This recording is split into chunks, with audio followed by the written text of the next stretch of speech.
So still talking about Samson's incredible defeat at the hands of a woman who was obviously not as physically strong as he was. Well, no one else was either, not any men, definitely. But she was stronger than him, amazingly.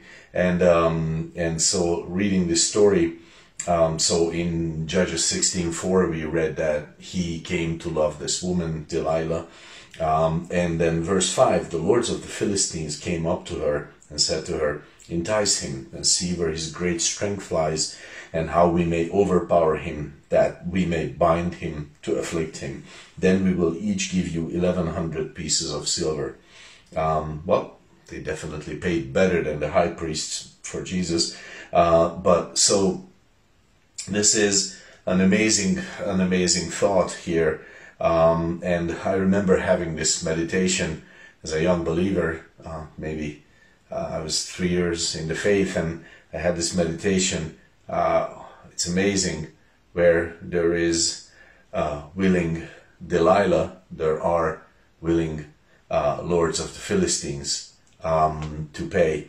So this is an amazing thought, because we see the progression, how this goes, and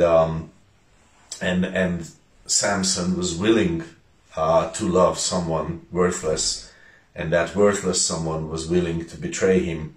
And so the lords of the Philistines were willing to pay big for this. And we can think of Jesus actually the same way, where there are willing high priests who are willing to murder and destroy. There is a willing Judas.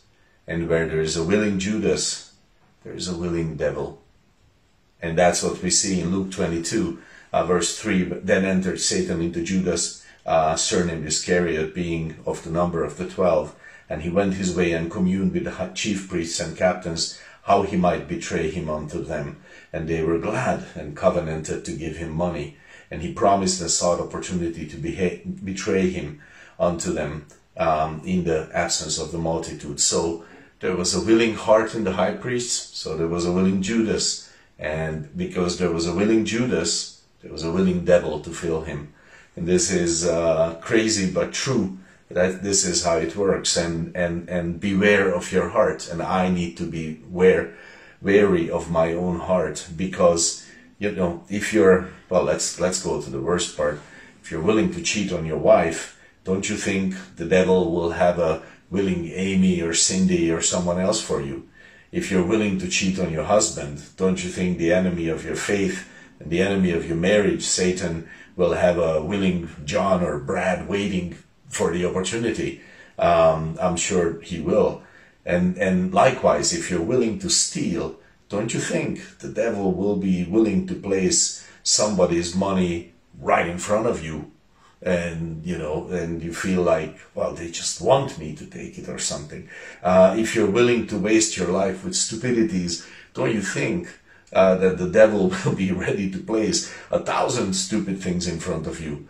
I know this from YouTube. It's true. And, you know, and there was one time I remember when my pastor at the time asked me to do a specific task that I really did not fancy doing.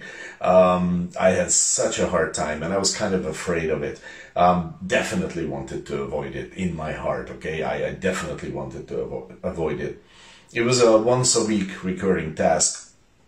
And would you know it, each week there was something very specific and something totally outside my control that just made it impossible for me to do it. It was just amazing.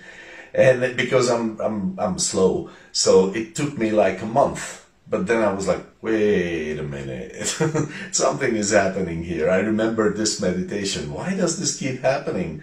And then I remembered this meditation from Judges, and I realized that the devil was definitely willing to, quote unquote, help me out, okay, with some great excuses, totally outside my control. And I just want to say, beware of your heart. Keep desiring and choosing the things of God in your life. Be zealous about them. be vehement about them, okay? When the devil sees us believers pick and choose whether today I should follow God or not, he will be very happy to supply me with a panoply of reasons to not to do that. So beware of your heart. I need to be too. God bless your day.